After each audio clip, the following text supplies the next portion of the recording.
Hey gorgeous, we are back today, and today we're talking about real suffering versus manufactured suffering.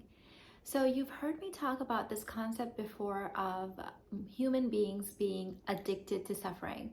So we do have this evolutionary history throughout millions of years where life was really, really tough. If you think life is tough right now, trust me, life was really, really, really tough back then. In fact, this is all of us pretty much living in heaven. So, because of our evolutionary history of that, for that long, of having, scarcity of food, really bad living conditions, diseases we couldn't cure, we would lose more than half of our offspring. Like, it was really, really tough. Our DNA and our brain has evolved to be severely addicted to that suffering. In fact, one of the greatest things that we have to currently overcome is getting used to the abundance that we do have right now. So, because of that, our natural tendency of our brain is to look for suffering and almost like manufacture it in our brain if we don't see it, just to kind of prepare ourselves for that doom and gloom that might be waiting for us around the surface or around the corner.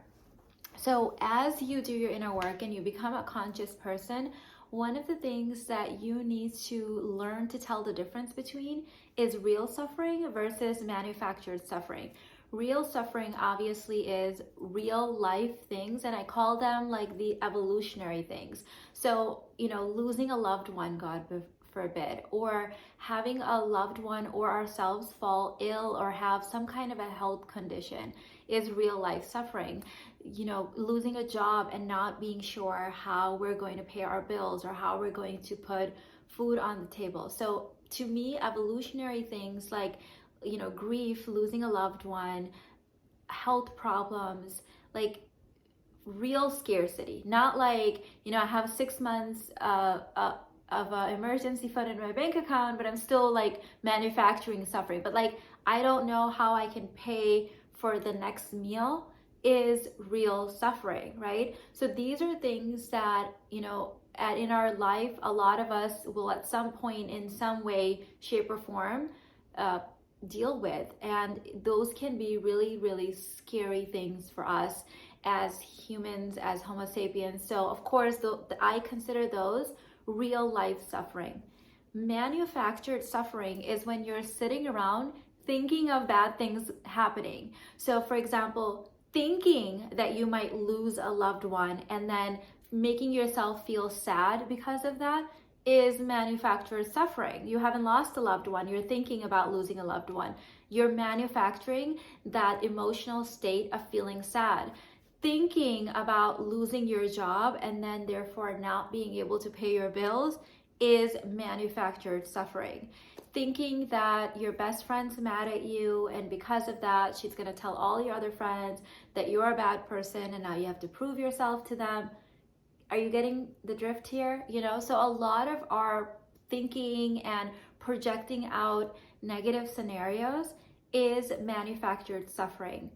Another layer of this is like, let's say that something scary does happen to you. Let's say you're driving and some crazy person nearly, gets you, like cuts you off and nearly like gets you off the road and you were like scared for your life, like legit, okay?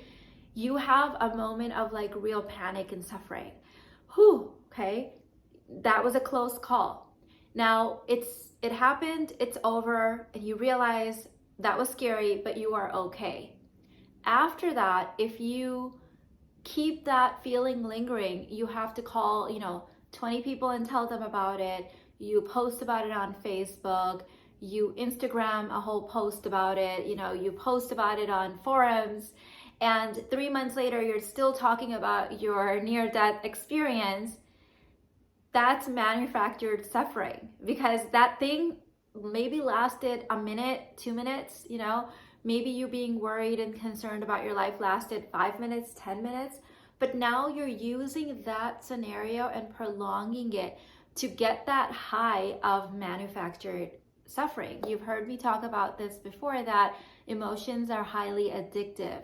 positive emotions as well as negative emotions. So if you are used to suffering and then your DNA is also used to suffering because of our human history, we can get trapped into this victim mode or this suffering mode and literally manufacture our own suffering, and then get really, really upset when people point out or even kind of hint at the fact that none of these things are actually happening to us right now. Okay? This is one of the reasons why I tell you guys I don't solve problems that haven't occurred yet. Like, there's no point me saying, oh my God, this might happen.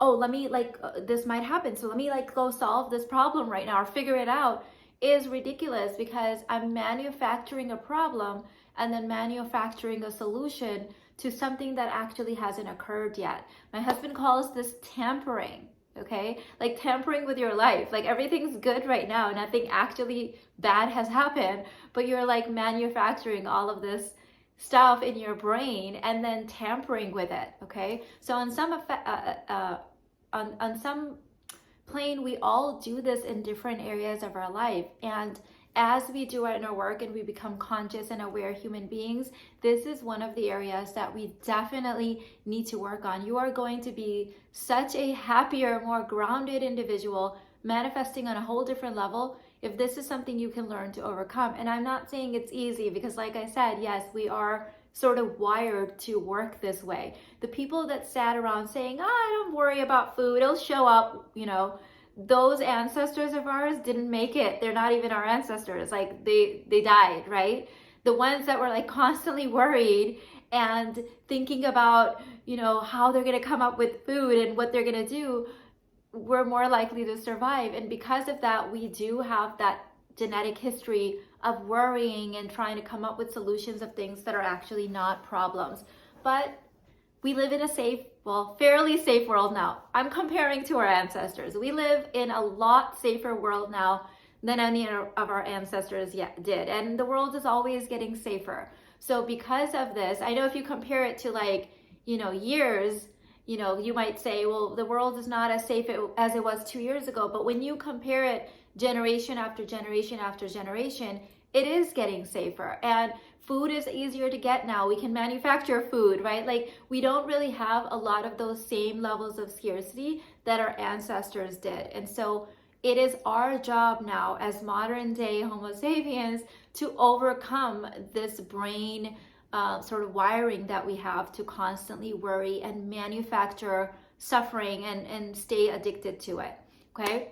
So if you guys are looking for more help in this area, the Basic Babe Bundle is a great place to start your inner work, and I will link that in the description box as well as the first comment. Also, currently, I have 2 things that I am enrolling for, and both of these things are on a pre-order price, meaning they're highly discounted. One is my in-person intensive happening in Dubai in October. It's called The Portal, and I'm super excited to be taking this big portal into Dubai in 2023. So if this is something that is interesting for you and you don't want to miss it, sign up quick, because the seats are still filling up fast. Okay, that link is also in the description box, and we have a few more days for the pre-order price. The second thing that I'm enrolling for is my course called Sajda. Okay, and sajda is an Arabic word that means bowing to the divine.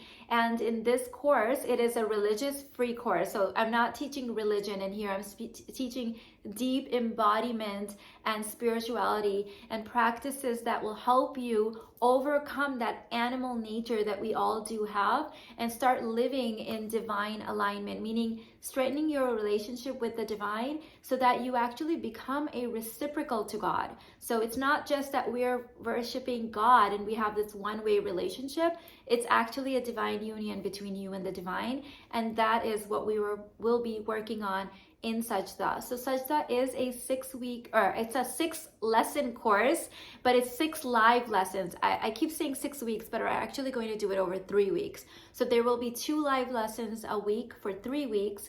And so I would love to have you. The pre-order price actually ends tomorrow. So these are the last 24 hours, and I will link that in the description box as well. All right, I love you, and I'll see you in the next one. Bye.